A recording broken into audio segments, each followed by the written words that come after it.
Hey everybody, welcome to Rock and Roll Shin-Soo Chew, episode number 68. Ain't it great? Ain't it great? Love it in an elevator. All right. I don't know where. Anyway. Going down. Boom. Good to see everybody. Hope all is well. My name is Gabe Estel. I'm here with my co-hosts Dennis Levi Leach and Jonathan Getz. How's it going, guys? Top of the morning. Fantastic. Great. Good. Happy fall. So anyway, before we get started, want to remind everybody to go to rockchew.com to get links to all of our social media sites as well as archives.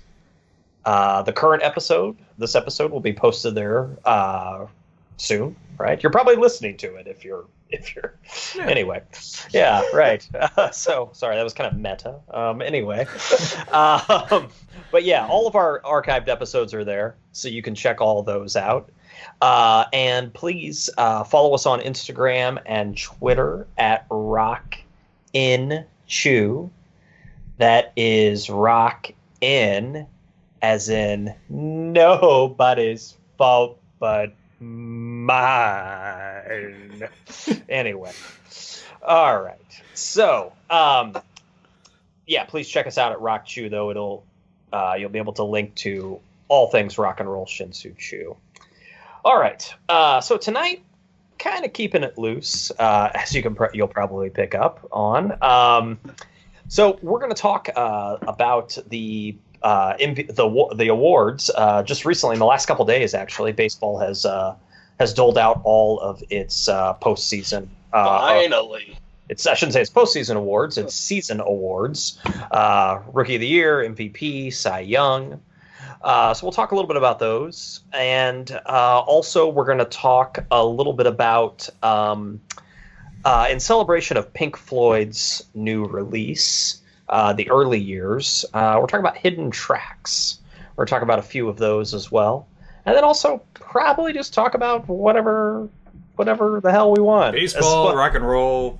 Oh yeah, keeping it loose. It's a little bit of a smorgasbord episode tonight. So anyway, let's go ahead and get started. Levi, congratulations to Kris Bryant. Yeah, finally. I had to wait. I don't know about you, but the MLB stringing out the awards is it's ridiculous. Day by day. Oh my god, it's like pulling a tooth slowly. Why don't they do it? Why don't they do it during the postseason? Something, right? Yeah, because they say the stats in the postseason don't even matter or whatever. Right? Yeah, because they vote before the postseason starts. And so it's like, well, yeah, and yeah, so yeah. Congrats to Bryant. He definitely earned it. He got 29 out of 30 first place votes. So one guy voted for Daniel Murphy. I'm guessing he lives in Washington, maybe. Daniel Murphy did have a pretty good season. Oh, he did. Yeah, I'm just giving him hell. Yeah. But yeah, he was that close to being unanimous, which is pretty awesome. He joins Elite Company with Cal Ripken Jr., Dustin Pedroia, and Ryan Howard as being the only players to win a Rookie of the Year and then an MVP award their next year. Back to back. Okay. Oh wow. Yeah. Okay. I forgot he was Rookie of the Year last year because I was like, man, this guy did a lot of damage just in 2 years. And only 24 years old. Wow. Him and Ripken are the only ones I believe to do Rookie of the Year, MVP, World Series. And Ripken did it in his rookie year, correct? What was Ripken 82 or 83? I can't remember. I think Ripken's MVP is 83, I think, right? But Ripken won the World Series when he was a rookie, right? Oh, okay. There you go. Ripken also won an MVP in 89 too. No, 90 something. In 89, I think he was in the running. Didn't he? All right, let's pull this. This can be determined easily. Yeah. Right. Yeah. I'm looking it up right now on Baseball Reference. And 83 MVP. And when did they win the World Series? He would have been Rookie of the Year in 82. Oh, okay. Yes, right. You're right. Yeah, Levi's right. So okay, so it is him and Bryant. It's a direct mirror. Yeah. Okay. And I guess another cool stat is that I believe him and Bryant and Stan Musial are the only two to do it with while playing. I forget, like 100 games at one position and like almost 50 games at another position. I think was what it was, or something like that. Interesting. Which is an interesting stat to be able to move around the field that much and to not have it affect your bat. Wow. Right. Mike Puma of the New York Post was the only writer to vote Daniel Murphy, to give Daniel Murphy his first place vote. Mike Puma. Of the New York Post. So he was being a bit of a homer. Yeah. Yeah. Yeah, no, it's quite a feat, man. I mean, for gosh, I mean, this guy hasn't been in the league that long, you know? I mean, Bryant, that is. Yeah. No, but the thing at all. His pedigree is there, though, man. He won like best player in college, like I think 2 years. Oh yeah. No, I mean he was baseball's best prospect, you know, prior to taking off with the Cubs. The Cubs just got lucky enough to be in the position to pick him. Yeah. No, I mean, if there was any person that, if I was a GM and, you know, they said, Gabe, you have to start a team from scratch, you can have anybody. Yeah, he'd be the first person I'd pick right now. That's who I'd build a team around. Was he the number one pick? No. Mark Appel of the Houston Astros was. Well, so how's that working out? No, I don't think they signed him, or they traded him. One of the two. Yeah. Oh, was he the kid that like threw out his arm and there were some issues around that? No, possibly. Anyway. Dude, that first round so far hasn't been paying dividends. Like, there's, other than Hunter Dozier. What year is that? 2013. Oh, 13. Okay. Yeah, it's Mark Appel, Chris Bryant, John Gray, Cole Stewart, Clint Frazier, the top five. I've heard of two of those guys, and one of them for the right reasons. Right? Yeah, Frazier was traded for Andrew Miller. Oh, okay. Yeah, like that's who the Yankees got for Andrew. He was the big piece for them. Yeah. So, and I mean, obviously it's only 2013, so all those other guys could still, you know, certainly. Yeah. Bryant's just been hot out of the gate. Yeah. So, but what about the Cy Young in the AL? So Porcello gets 8 first place votes and Verlander gets 14, but Porcello wins. I know, right? Yeah. Right. Yeah, that's kind of crazy. I have to admit, I feel bad saying this because you know they're in my division, but White Sox weren't that much fun to watch this year. At least after the end of May, I'd forgotten Verlander had such a good year. He bounced back. Yeah. Yeah, I mean, because he'd been. You know, people were kind of wondering about him. You know, it's past 3 seasons. Kate Upton will do that, I guess. Man. I guess so. Did you guys see her Twitter quote? Yeah. No. Yeah. I thought I was the only one who could fuck Justin Verlander. Yeah. Yeah. And she was slamming the two writers who left him off the ballot entirely. Burn. Well played by her. Seriously. Yeah, that's good. It is. It's bogus. I mean, they were both good pitchers, but I think it clearly should have went to Verlander. Yeah. It was a case where Porcello had more wins, and I think wins are overrated. And the other league, I'm a little biased. I had 2 guys in the running. My odds were good. I had a 66% chance of winning. They split the votes, as they say, you know. Yep. Yeah. Yep. Yeah, because who did the Chicago writers vote for? I see. Let's see. Chicago writers, guy, I guess from the Kyoto News, Scherzer, Lester, Bumgardner, Cueto, Hendricks, and then guy from Arlington Heights, Scherzer, Lester, Hendricks, Syndergaard, Fernandez. So both of them voted Scherzer, Lester from Chicago. I know. I was just wanting one for my guys, just for it to be like the complete.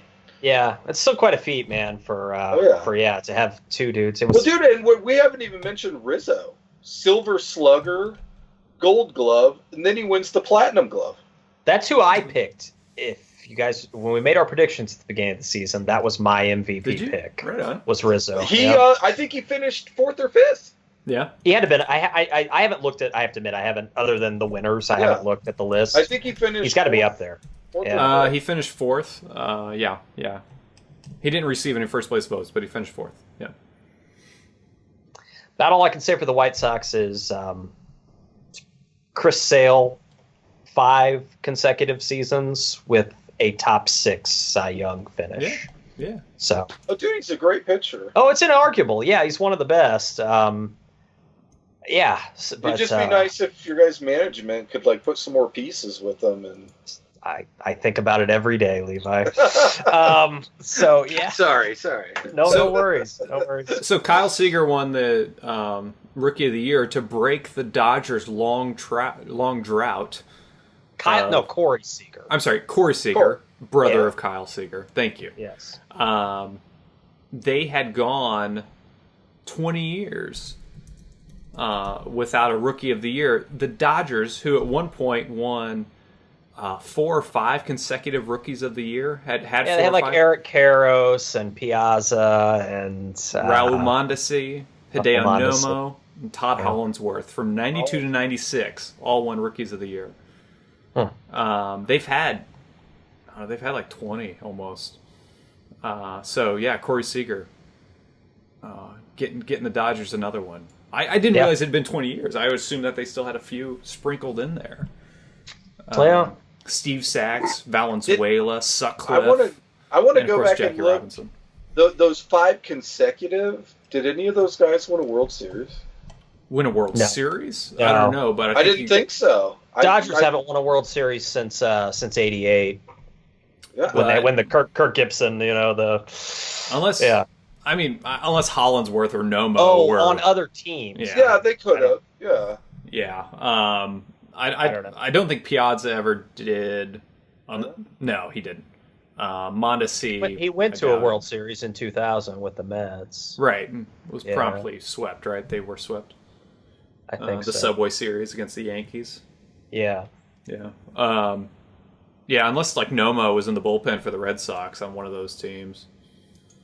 But yeah, it's kind of hit or miss with Rookies of the Year. How well they pan out. It's like the one award in baseball where it's like that doesn't hold really any prediction on your future career. Right. Not at all. No. You've given me an idea for another episode. There you go. Rookie of the Years that didn't pan out. It's going to be a long list. Yeah, absolutely. Profile some guys, Yeah. Yeah.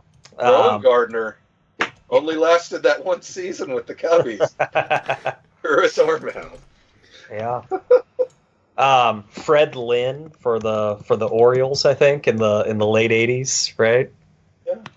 What? No, not Fred Lynn of the '70s. No, that's Fred Lynn of the '70s. I'm sorry. Yeah, because he turned out to be pretty good. Who did get Rookie of the Year, and he's good. Yeah, I think he won MVP and Rookie of the Year in the same year. I thought there was somebody for the Orioles that was like in like the late '80s that was just like 1 year, and I thought the name was Lynn was the last name, but I could be wrong. I'll look it up here if you want. We'll figure it out. But anywho, so yeah, and then it's almost kind of like I didn't even think about Mike Trout this year, if to go back to the American League MVP, but he's just a guy that kind of wins MVPs, He'd only won one before this, hadn't he? Was it just one? Has he only won one? I think he's only won one before this. Okay, well, he always... But he's the guy that's like always in the running, and I think maybe he's gotten overlooked in a couple years. Yeah, right. Well, let's see. Well, he's been a bridesmaid due to some pretty fantastic seasons by other players. And because he entered the league so young, it feels like he's been around forever. He's only 24 as well. Yeah. Yeah. Oh, yeah, it's amazing. That's nuts, man. And the rumor is the Yankees are already positioning themselves. He's 25, excuse me. The Yankees to get Trout? To get him, yeah. Oh, yeah. I had predicted that he'd be traded this offseason. The Angels are going to ask for like a whole farm team. Yeah. You know what I mean? They're going to want like nobody will be Mike Trout. So he finished second in the MVP voting in 2012, second in 2013, first in 2014, and second in 2015. Well, a thing to mention about, you said 2012 with Trout. That was officially his rookie year because he must have been like a September call-up. He got Rookie of the Year, first place, obviously, and then MVP, second place. Yeah. So he almost won. Did they win the World Series that year too? No. 2012, no. Oh. They No. haven't won other than the one that they won in 2002 or whatever. I He think lost out to Miguel Cabrera that year. That's why I think a lot of people forget about him too. Is the Angels haven't been very good. Did they go to the World Series one of those years? No, they haven't been back since they won, I don't think. No, not since 2002 when they won. Okay. Yeah, I thought they've only had with Trout only a couple competitive teams. Yeah, they're kind of, and that's the big deal for him to win it, and they didn't even make the playoffs because usually the MVP comes from a playoff team. Yeah, usually, right. So yeah, 3 second place finishes. And 2 first place finishes. How could you trade that? That's pretty good for your first 5 seasons in baseball. What's solid. that? How could you trade that? You don't want to be the guy who traded Mike Trout. Because the dude's going to go to the Hall of Fame. The key is if they got their heads out of their asses, they would try and build a better team around them somehow. Yeah. The key is that Pujols contract, right? It's it holds so much money he's over. He's kind of been producing a little bit. It was Josh Hamilton. It's been some other bad management. Jared Weaver on the pitching end is slipping. He's not the pitcher he was a few years ago. He's starting to show signs of his age. I don't know. They're kind of just a meh team. Yeah, they really are. Yeah. They've spent a lot of money, but it hasn't really panned out. Exactly. I mean, at least holistically, it hasn't panned out. Gabe, were you thinking of Greg Olson? Maybe that's it. He that's won. it. The pitcher. He had 27 saves for the Orioles in '89, and he won opposite of Jerome Walton, the one and only. Okay. Yeah. Right. Canseco McGuire won back-to-back years for the A's. Canseco McGuire, Walt Weiss. Yeah. Oh, that La Russa connection for you. Yeah. Seen the needle in the damage done. 86, 87, 88. Exactly. Right? Yep. Yeah. Do it. Yeah. And the Angels have had their fair share of Rookies of the Year as well. Tim Salmon. Yeah. JT Snow, probably. I thought JT Snow was in there, but I'm not seeing him. The Royals, Bob Hamlin. Hey guys, maybe the Angels like seafood, huh? They've had salmon and trout on the team. Hey, sorry. Maybe they could get Lance Bass while they're. Whoa, dude! Well done. Mike Paper. Bass. No, I don't. Is there a? Levi pulls up a picture from there was Johnny Bluegill had a very good season in 1916. Catfish Hunter. He played in California. Yeah. So, I don't know. Did Cap? I don't know. Sorry, everybody. This is just us looking at Baseball Reference for this episode. Yep. Anyway, it's our goddamn show. Yeah. Catfish Hunter. I just want to see who he played for other than the A's, and then he played for the Yankees too, didn't he? Yeah.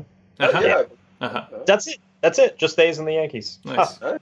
A's and the Yankees had a lot of Reggie Jackson. There were a lot of guys going from the A's to the Yankees. Yeah, those were the two most dominant American League franchises, probably in the 70s. Particularly the A's in the early part of the 70s.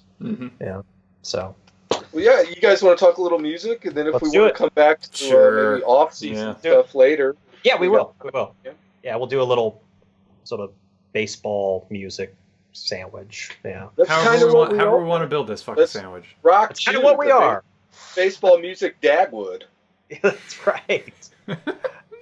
Excellent. Well, with music, I wanted to ask you guys. I thought about this question. The year is coming to a close, and unfortunately, I think when people think of music in 2016, they'll probably think about a lot of people that we lost. Yeah, unfortunately. We're going to need 8 minutes at the next Grammys to do that. Right. By the way, R.I.P. Leon Russell and Leonard Cohen. Absolutely. The latest two. God. Awful. 2 huge losses. Yeah. The obituary list is it's always too long, but it's the new normal, unfortunately. Oh yeah, dude. The heavens got 2 killer piano players within like 2 weeks of each other. Yeah, right. Yeah. So I was thinking, like, who's kind of the MVP of 2016? Musically. Yeah, musically. Gosh, and I haven't had a chance to look over. Like, I subscribe to a streaming service, Google's streaming service, Play Music. Which Google, if you're listening, which I'm sure you're not, is a terrible name.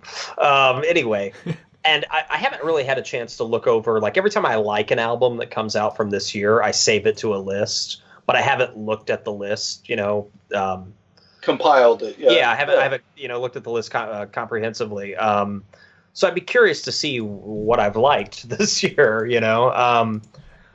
for me, like, the MVP of the year, though, would... the year started with David Bowie's passing, and that was early, right? That was like February, I think. No, that was first week of January. First week of January. I'll give the MVP to him just because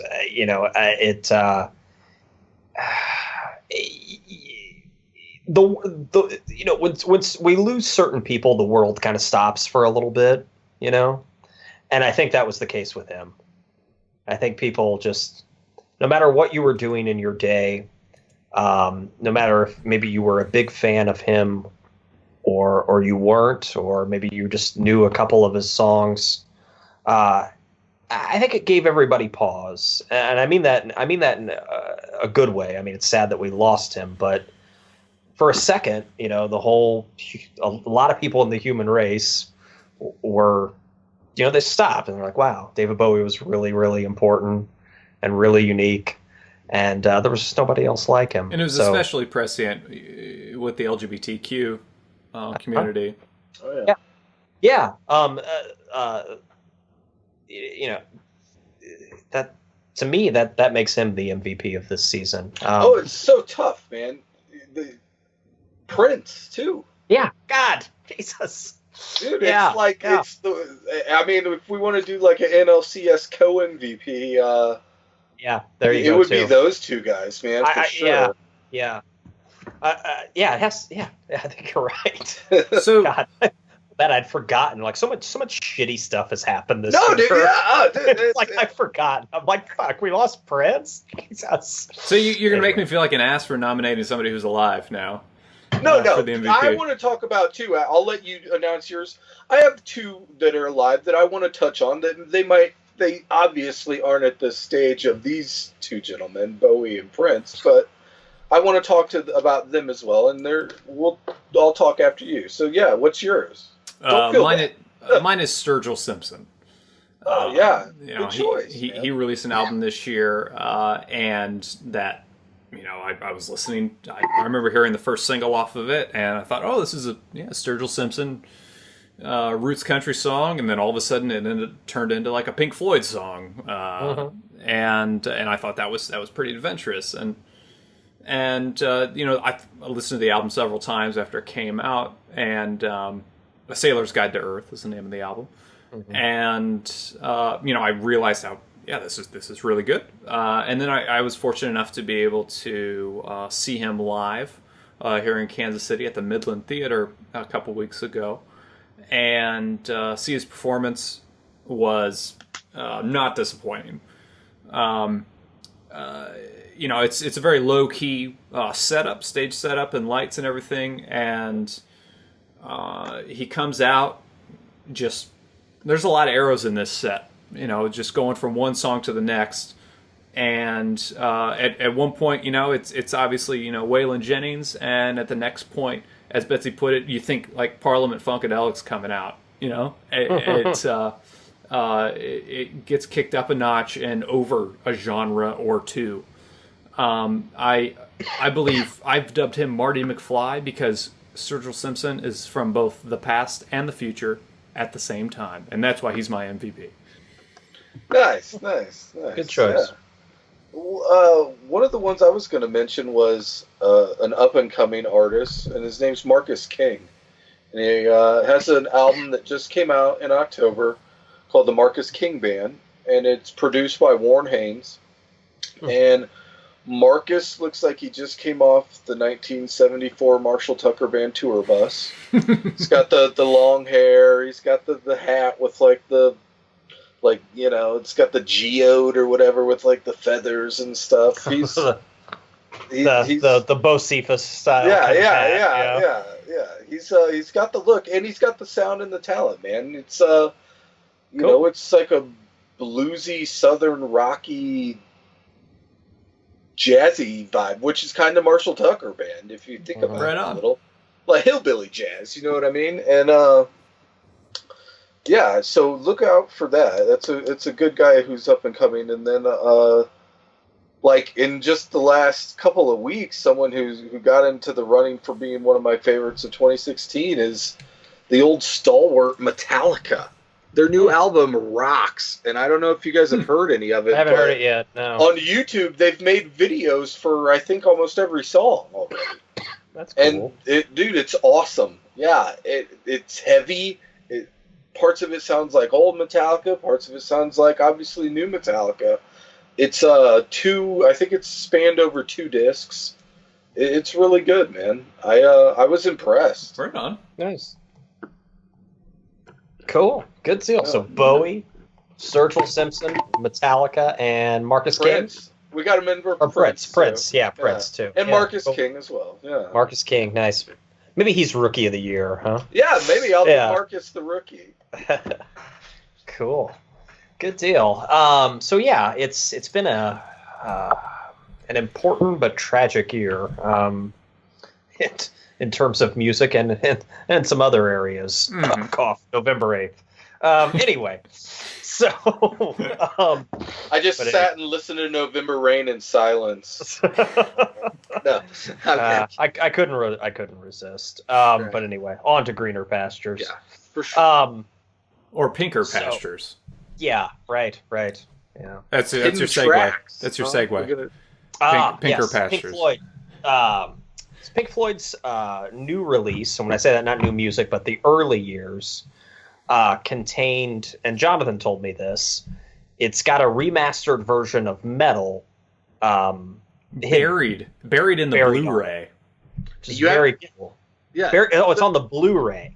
Okay, yes. Listen to this. I've got to get the damn Blu-ray. I don't even have a Blu-ray player. No, Gabe, first you have to be willing to spend $550 to buy this set. Count me out. All right. Then you have to take this Blu-ray and have special extraction software of some kind. It didn't mention what kind. And then it says you have to somehow extract this hidden album that's on there, which I would love to hear. Metal's one of my favorite, if not my favorite album. It'll be out there, yeah. But, that seems a little steep and a little crazy that they kind of hit it like that.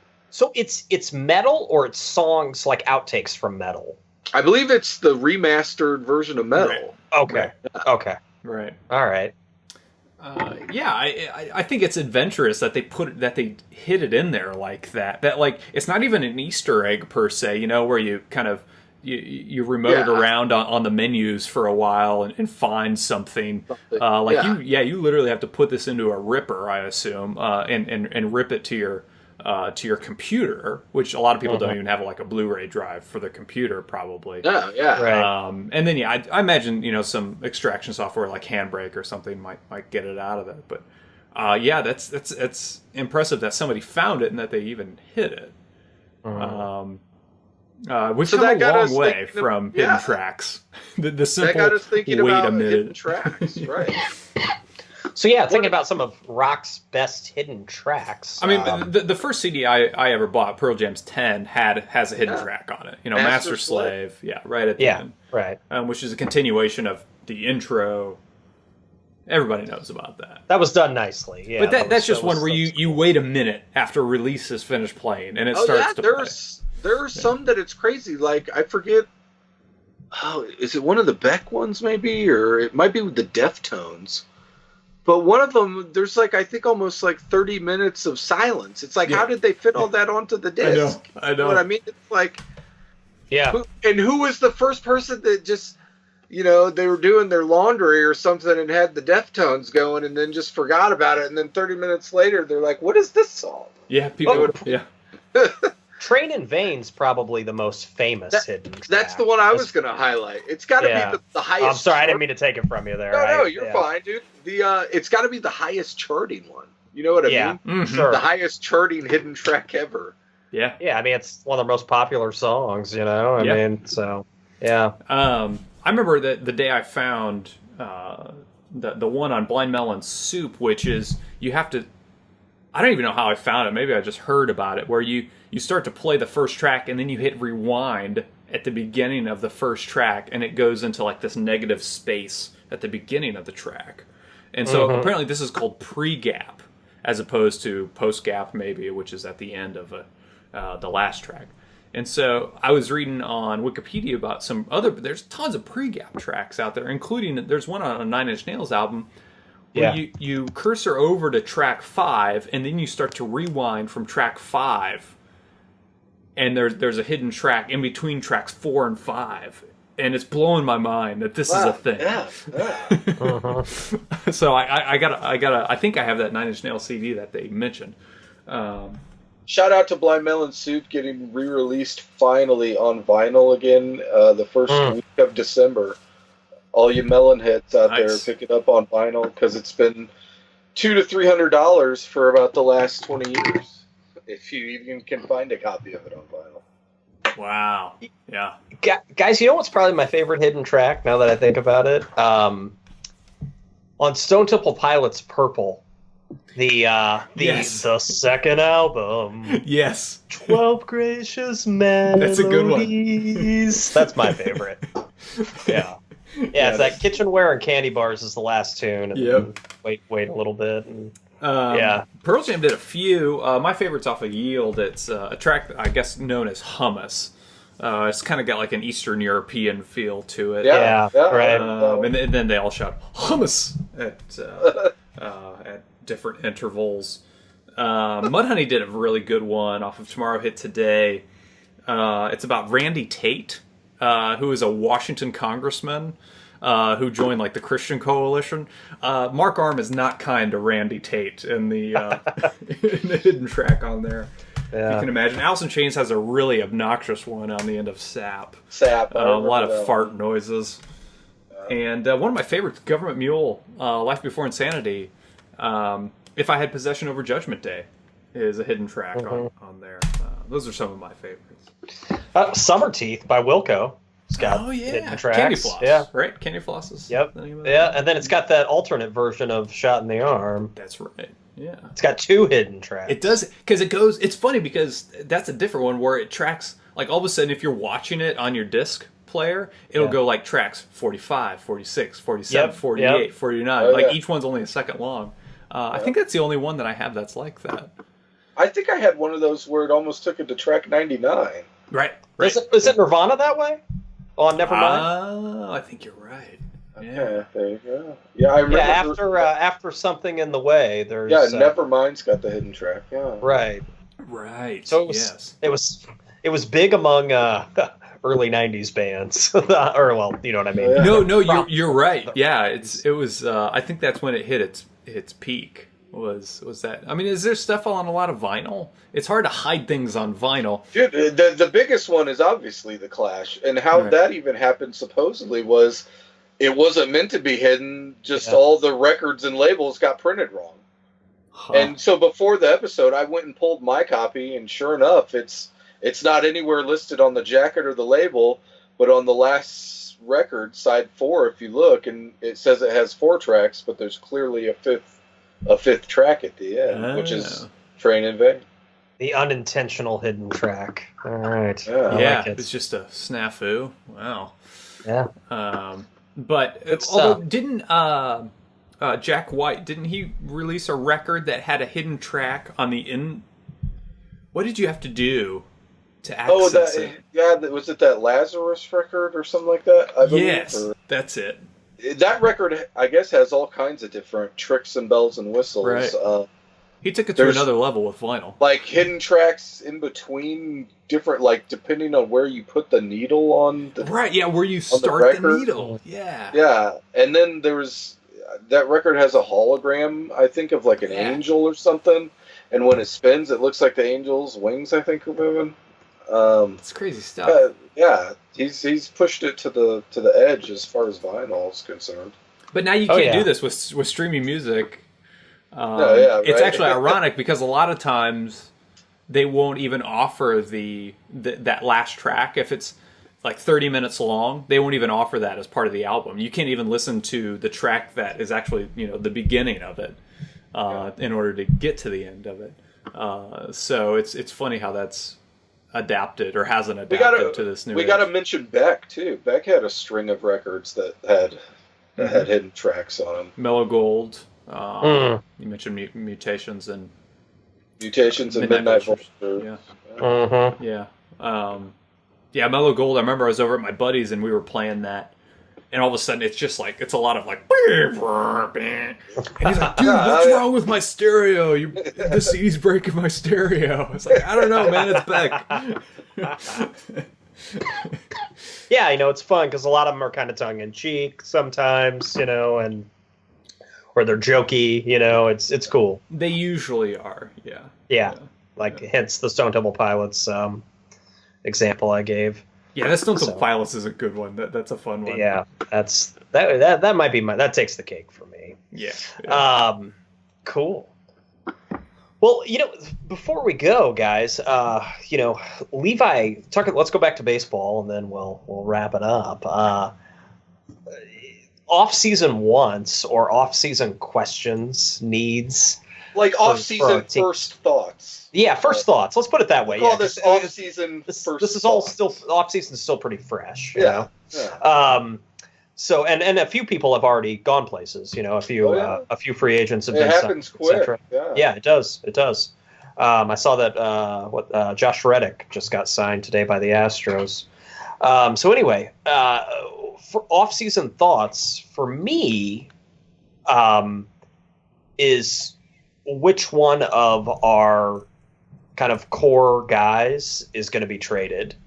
And by the White Sox core guys, I would, that's obviously Sale and Quintana, whose names were floated around a lot last year. Or will the White Sox maybe even on the offense side trade Jose Abreu? That's kind of what I'm wondering. Mm-hmm. So I think one of the big chips has to fall. We're not a very good team. The players that we have that are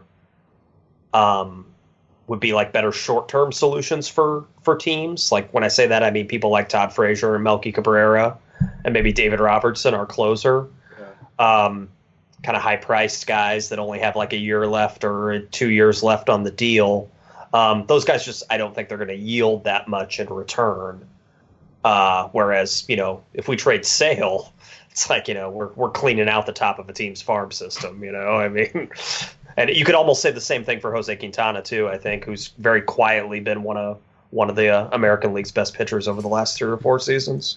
So one of the, something's got to give, I think one of those, if the White Sox want to get better, it's a hard pill to swallow, but they will trade one of those 3 people that I just mentioned. If they want to get better, they should. Right. Yeah. And that's tough. It's tough for our fans to hear. Tough for me to say. And that's tough for you because you don't want them to make any splash then in terms of signing free agents. You're hoping that they don't. No, I know that sounds paradoxical for a fan. Yeah. Counterproductive is a better word. Yeah, for a fan, but I just don't think we're that good. And we're not going to sign.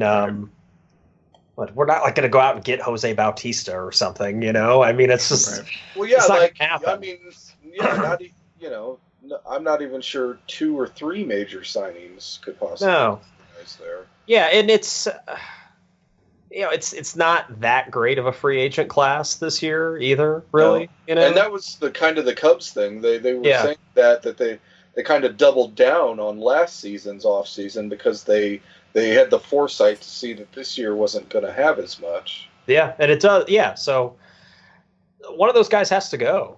I would think that with pitching being such, excuse me, with pitching being such a premium and us having arguably the best left-handed pitcher in the American League, it's been talking about it for 2 years. The guy's it's gotta happen. So anyway, that's my thoughts. Well, I agree. He could be the piece that could help push the team into a better direction. Yeah, I don't know if we're going to get the next Kris Bryant. I don't know if Kris Bryant's looking like the type of player that comes around every 10 years. Like a Mac Trout, Bryce Harper, Kris Bryant type. I don't know if we're going to get that. But for Chris Sale, we're gonna get a team's best prospect. I mean, that's and more. Yeah, we're gonna get probably 3 of their best of their top 10 prospects. So anyway, isn't it weird that often MLB trades involve picks already, like current prospects as opposed to future picks? In other sports, it's always, they traded, so-and-so for a first-round pick in the next draft. But in baseball, it's always for their first-round pick in the last draft. Yeah. Or the player to be named. Yeah. Yeah. Yeah, right. Yeah, baseball is so strange. The last thing on Sale, I had heard something I had read on MLB trade rumors, and I don't remember the source they were citing. I assume it's Chicago newspaper or a Boston newspaper. But I guess...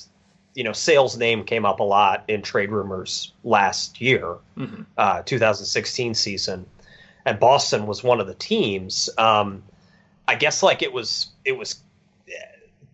the Red Sox, I guess, pulled out. They were kind of mulling Jackie Bradley Jr. for Sale, and they pulled out. Wow. So that would have been a big one. For sure. And I'd assume Jackie Bradley Jr. and a couple other people, too, I would imagine. Yeah, right. Some minor league, talent. But, yeah, it'd have been I'd be totally cool with that. That'd be awesome, quite frankly. Yeah. For the direction I want the team to head in. Yeah. So, anyway. So, how do you see it in KC, Jonathan? They better get the starting pitching squared away. Their rotation next year might be a little rough with your Donovan Ventura tanking like he did this year. Otherwise, you got Danny Duffy, who is a bright spot. Ian Kennedy, Jason Vargas, Chris Young. They need to start developing some starting pitching. They can develop relief pitching pretty easy, but they need to start developing some starting pitching. If they want to sign a guy, I don't know if you get Derek Holland. I don't think they'll be in the running for a guy like Derek Holland, who will probably get an $80 million contract. Yeah.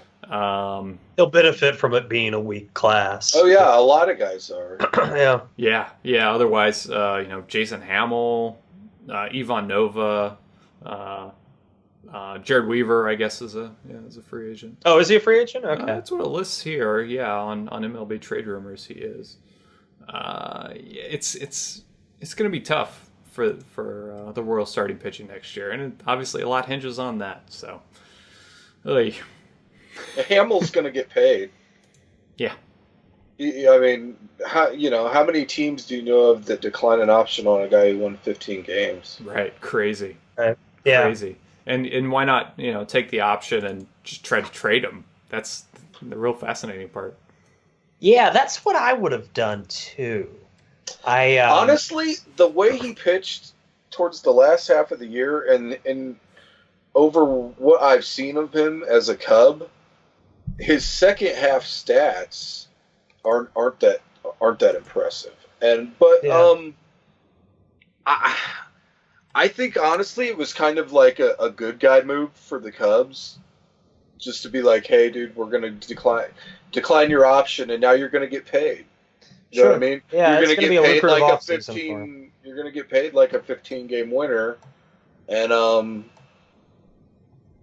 think the Cubs are just gonna slide Mike Montgomery from World Series closer straight into fifth starter, and former Kansas City Royal. The Cubs are probably going to either look for a starter or some kind of bullpen help, I would assume. I could see him sliding in C.J. Edwards into Aroldis' spot, because they've already kind of stated they're not going to pay big money to have a closer again.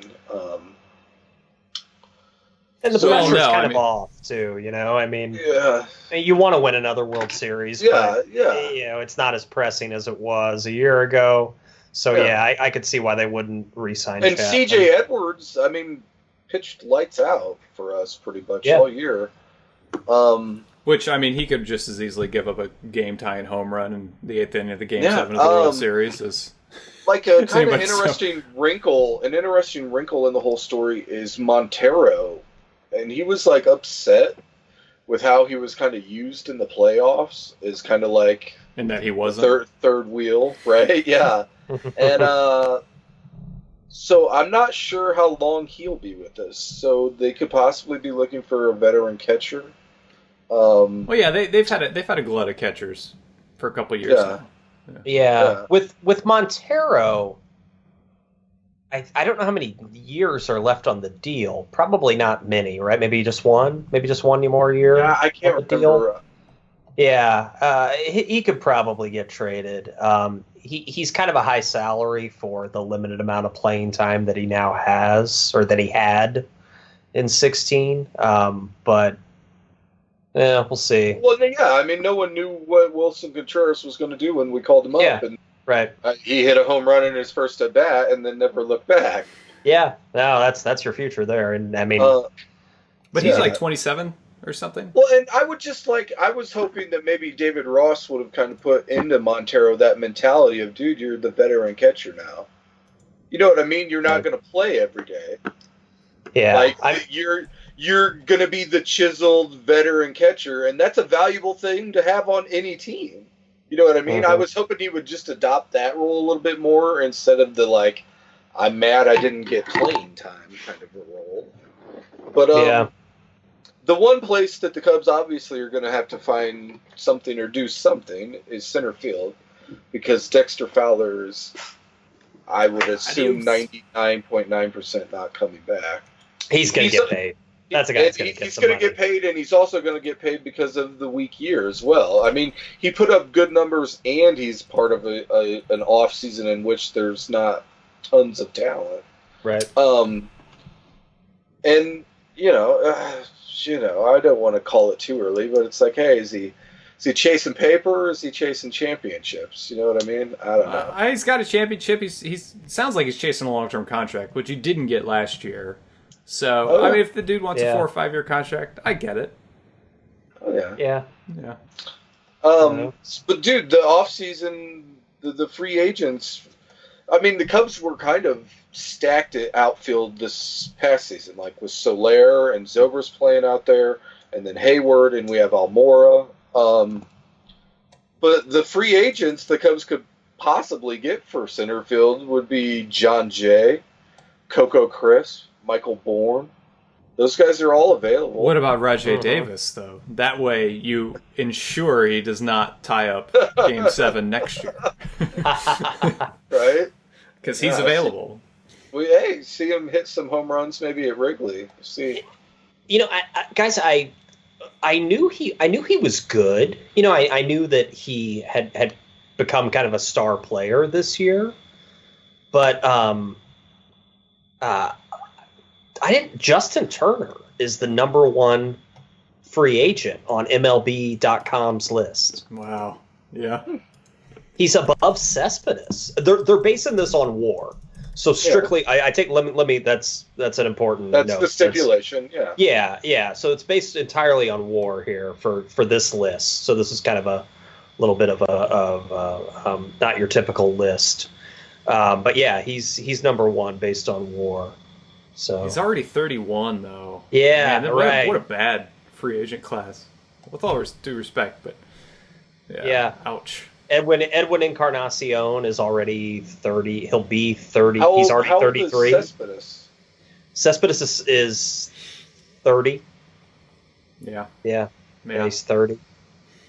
So Which, I mean, this is how it works when you're a free agent. Most of the guys, sign 5-year contracts when they're 25, so therefore when they're 30, they become free agents. So that makes sense, I guess.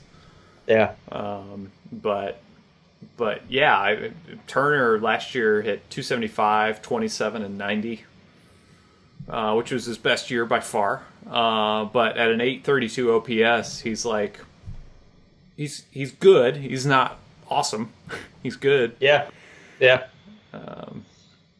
Yeah, it's just not a very sexy list this off season, you know. So I guess we're just hoping for some sexy trades. Yeah, right. Yeah, no kidding. So anyway, yeah. Well, guys, fun talk. Another baseball rock and roll sandwich here that we deliver for you. Tied you over for Thanksgiving with all those turkey sandwiches. That's right. And we'll be back in action after Turkey Day. So to all of our listeners out there, hope you have a great Thanksgiving. And also, please check us out at rockchew.com. Meet all your rock and roll Shin-Soo Chew needs. And follow us on Instagram and Twitter at rockinchew. And until next time, we'll see everybody later. Have a good night. Peace.